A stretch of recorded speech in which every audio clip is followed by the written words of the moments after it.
Hey everybody, it's SmallgGay. Here's my highly anticipated Atlas Shrugged review, Atlas Shrugged Part 1 review.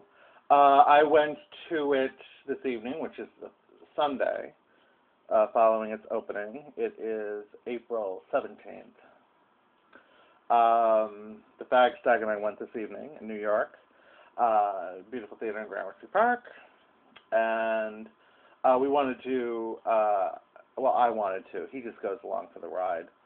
I wanted to see it the first weekend to help contribute to its first weekend grosses, and Sunday was the first opportunity in our case to get to see Atlas Shrugged. Now, regular listeners and regular readers have known that I've been very critical of some of the Randroids. Sorry, Ayn Rand enthusiasts. I've been kind of critical because I can't stand like they're like Star Trek fans, you know. I can't stand that kind of literal mindedness, and I like to make fun of it. And so, and also, you know, I've been a fan of Ayn Rand practically all my life, especially when I was younger, and I've been very open about the fact that the Fountainhead probably saved my life. I mean, the Fountainhead probably got me off of drugs. So, I do take Ayn Rand seriously. That said, I was never a big fan of Atlas Shrugged. I've never read it. Of course, I know everything about it, having read practically everything else but Atlas Shrugged by Ayn Rand. It just seemed unwieldy and over the top and just for the really hardcore. So I have not read Atlas Shrugged, so consider that in my review, but I don't think it matters because I'm sure that most of the people who see it won't have read it either. And once a book becomes a film, it becomes another entity all on its own.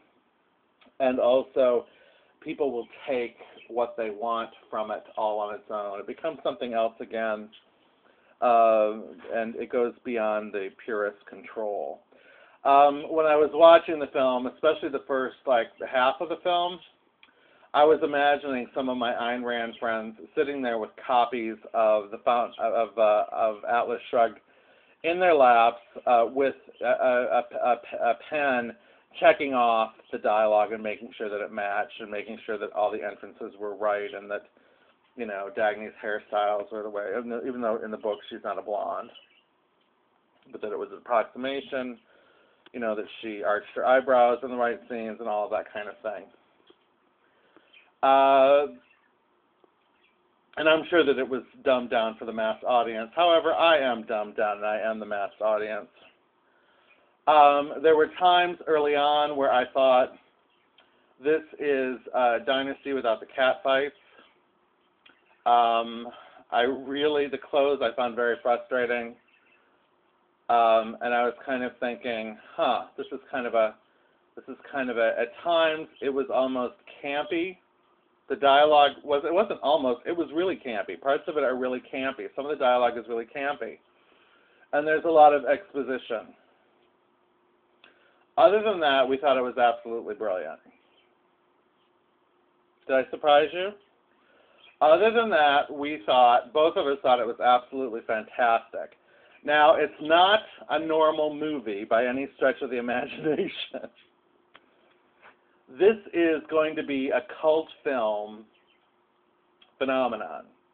This is going to be a cult film series. It is not for everyone, as we've seen from the critical reaction, but then neither was Ayn Rand. And take a look at Rotten Tomatoes. You know, I think it's settled at like an 8%, 7 or 8% approval rating. But check out the audience approval rating. It's 85%. Okay, now, you know, the Fag Stag has never even read Ayn Rand at all. I mean, he knows very little about her at all. And I just told you that I have a lot of mixed feelings about Ayn Rand. You know, I love Whittaker Chambers. So, you know, Whittaker Chambers hated Ayn Rand. And I've had mixed feelings about her at times. All that said, we both thought it was terrific.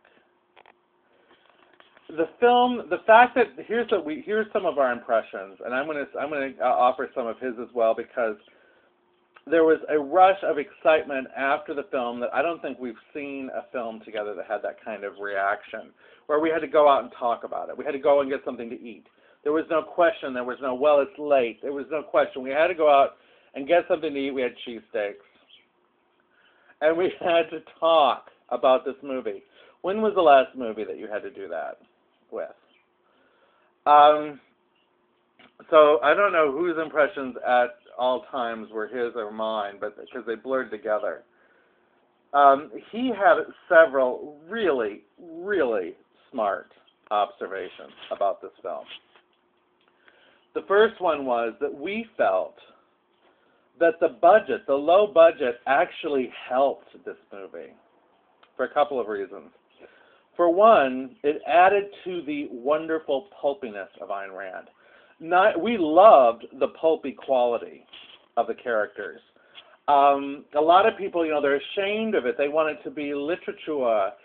So they're embarrassed by the fact that characters have names like Midas Mulligan, and they're so over the top. And we loved that about it, that it was so pulpy, deliciously pulpy. We loved that, and the cheapness added to it. It added to it. It made you feel like you were watching something you shouldn't be watching. Something that I noticed was how effectively the filmmakers, you know what it reminded me of, their view of the future? It reminded me of, and this shows that I am a student of film if I'm not a student of Atlas Shrugged, it reminded me of Jean-Luc Godard's Alphaville. And that in that film, although that film is visually much more interesting than this film, but it was similar in that they used just everyday locations to simulate a near future, very much like Alphaville did.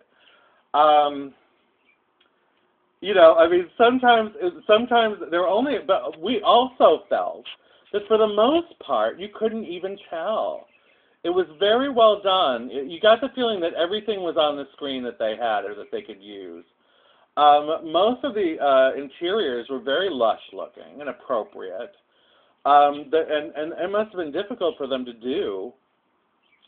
There were a couple of interiors. There's one scene in a restaurant that's obviously a hotel lobby where they put some tables up. There's one scene that's supposed to be like a congressional hearing, and it's obviously a church. But other than that, I thought that they did a pretty good job of stretching what they had.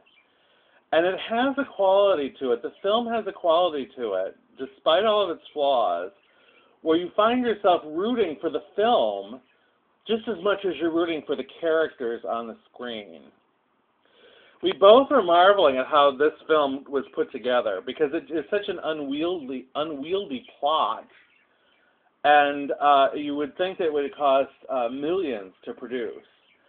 We loved how mean it was. We loved how satirical it was. We loved the nasty remarks.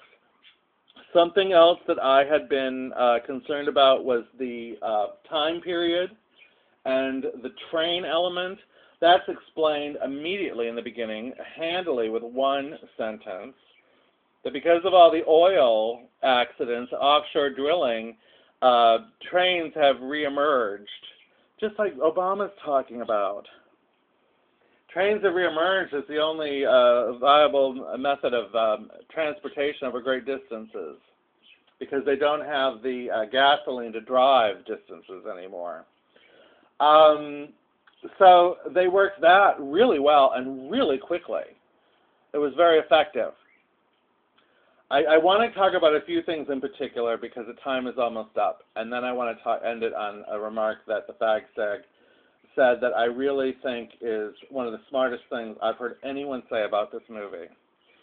There is a section in the film, and I'm not going to give away any spoilers, but there is a section in the film where Reardon and Dagny have achieved their goals, their creative goals.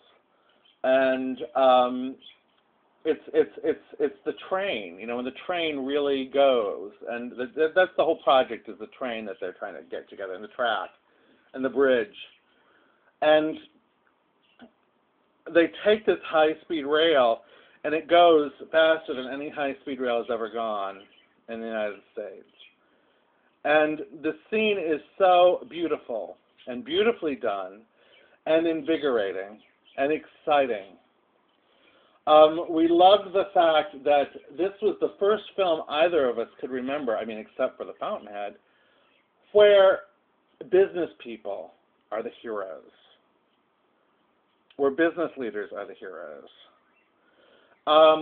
Another quick observation, far from being a class warfare type of film, like a lot of the leftists try to portray this film, a lot of the workers are presented in a positive light. Both Taggart and Reardon have assistants and people who work below them who are terrific people, who are what Rand would consider subcontractors, workers of dignity, you know. And it's also very telling that the leftists, the villains in the film, are all wealthy, just like in real life. They're all wealthy, spoiled children who've contributed nothing to the family wealth and just want to take. We thought that was very amusing as well. I could go on, and I probably will at length. But here's the final observation that I want to leave you with. This was the Fagstags, and it was something he kept reiterating. He said that despite all the film's flaws, and by the way, from the second half on, it kicks in, and it's very exciting and fun. It's fun. Despite all the film's flaws, it is superior to any film we've seen, I think, since we've been seeing each other. In that it's the first film we've seen together over like 3 or 4 years that's relevant. The fact that it's relevant makes it superior. None of the Academy Award nominated films were relevant. None of them. When was the last time you saw a film that was relevant? Go see Atlas Shrugged. Go support this project. We can't wait for part 2. SmallgGay. Surprise Ayn Rand fans. We loved it.